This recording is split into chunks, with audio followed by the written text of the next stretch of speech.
Sobat Kairos yang dikasihi Tuhan Yesus Kristus, firman Tuhan yang menjadi renungan bagi kita saat ini tertulis di dalam Injil Yohanes pasal 7 ayat 18. Beginilah firman Tuhan. Barang siapa berkata-kata dari dirinya sendiri, ia mencari hormat bagi dirinya sendiri. Tetapi barang siapa mencari hormat bagi Dia yang mengutusnya, ia benar dan tidak ada kebenaran padanya. Demikianlah firman Tuhan. Sobat Kairos yang dikasihi Tuhan, setiap perkataan yang dikatakan oleh Yesus adalah perkataan hidup yang kekal. Dialah Mesias yang menggenapi dan menyatakan kehadiran Allah dengan sempurna. Dia mengajar. Pengajarannya adalah pernyataan kehadiran Allah di tengah-tengah umatnya. Ketika Yesus mengajar, semua orang yang mendengar begitu kagum. Pengetahuan Yesus bukanlah pengetahuan para pemimpin agama. Pengetahuan Yesus adalah pengetahuan yang dengan sempurna menyatakan kehendak Bapa. Yesus Kristus sanggup menyatakan dengan sempurna siapakah Allah karena Dia adalah anak Allah. Yesus Kristus sanggup menyatakan kehendak Bapa dengan sempurna karena Dia menjalankannya dengan sempurna. Tidak ada yang sanggup mengajar dengan kesempurnaan seperti Yesus Kristus, karena tidak ada yang memiliki ketaatan seperti ketaatannya kepada kehendak Bapa. Tetapi meskipun demikian, tidak semua orang memahami dan menerima pengajarannya. Tetap saja ada yang tuli, buta, dan keras hati. Mereka bukan saja tidak memahami pengajaran Yesus, mereka bahkan menolak dengan keras hati pengajarannya. Apalagi kalau itu menyinggung mereka. Setiap orang yang gampang tersinggung ketika mendengar firman Tuhan, orang itu tidak mungkin memahami dan mengetahui kebenaran Tuhan. Memang tidak mudah untuk mengetahui kebenaran firman Tuhan. Di dalam Yohanes 6 ayat 37 dikatakan bahwa Allah Bapalah yang menarik orang untuk datang kepada Kristus. Allah lah yang memampukan orang untuk menerima pengajaran Kristus.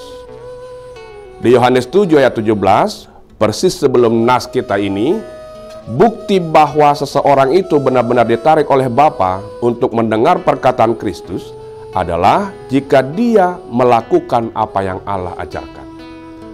Di ayat tersebut, Yesus berkata, barang siapa mau melakukan kehendaknya, ia akan tahu entah ajaranku ini berasal dari Allah, entah aku berkata-kata dari diriku sendiri. Melakukan dulu, baru mengerti. Ini adalah cara berpikir yang dibalik. Yang biasa kita tahu adalah, saya mengerti dulu, baru saya jalankan. Tetapi di sini dikatakan, jalankan dulu, maka kita akan mengerti. Taati dulu, baru engkau mengerti. Sobat Kairos yang dikasihi Tuhan, masalahnya adalah menaati perkataan Tuhan itu sangat sulit. Di nas kita hari ini, kesulitan yang utama adalah kesombongan. Siapapun yang tinggi hati dan hanya ingin menonjolkan diri, dia tidak mungkin bisa memahami firman Tuhan dan tidak mungkin bisa memahami Yesus. Yesus tidak berkata-kata dari dirinya sendiri, sebab walaupun Dia adalah anak Allah, setara dengan Allah, mengetahui segala yang Bapa ketahui, tetapi Dia mau mengosongkan dirinya dan berkata-kata dalam ketaatan yang sempurna kepada Bapa. Allah Bapa yang memerintahkan Dia untuk mengatakan apa yang Dia katakan. Semua yang Dia katakan adalah dari Allah. Siapa yang memiliki kerendahan hati, yang rela mengosongkan diri, yang rela direndahkan dan dihina, dialah yang akan sanggup memahami perkataan Yesus. Dialah yang sanggup menaati firman Tuhan. Jika seseorang hanya ingin mencari ketenaran diri sendiri, hanya membangun kekuatan untuk menghancurkan orang lain, dan mati-matian untuk mencari cara untuk mengalahkan pesaing, orang itu tidak mungkin mengerti Yesus. Sobat Kairos yang dikasihi Tuhan, renungan hari ini mengajak kita agar kita sadar betapa jahat dan bobroknya hati kita. kita memanipulasi firman Tuhan untuk menyerang orang-orang yang kita benci. Memanipulasi firman Tuhan untuk membenarkan tindakan kita dan untuk memberi makan kesombongan kita.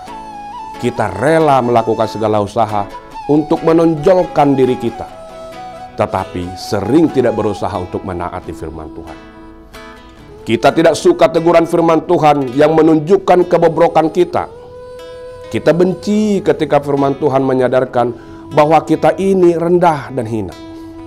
Kita tidak pernah menyediakan tempat di hati kita untuk memberi hormat kepada Tuhan. Biarlah renungan kita hari ini mengubahkan kita. Kiranya Tuhan berbelas kasih untuk mengubah hati kita, serta memampukan kita untuk memahami firman Tuhan. Biarlah firman Tuhan menjadi seruan yang melembutkan hati kita untuk menjadi milik Kristus.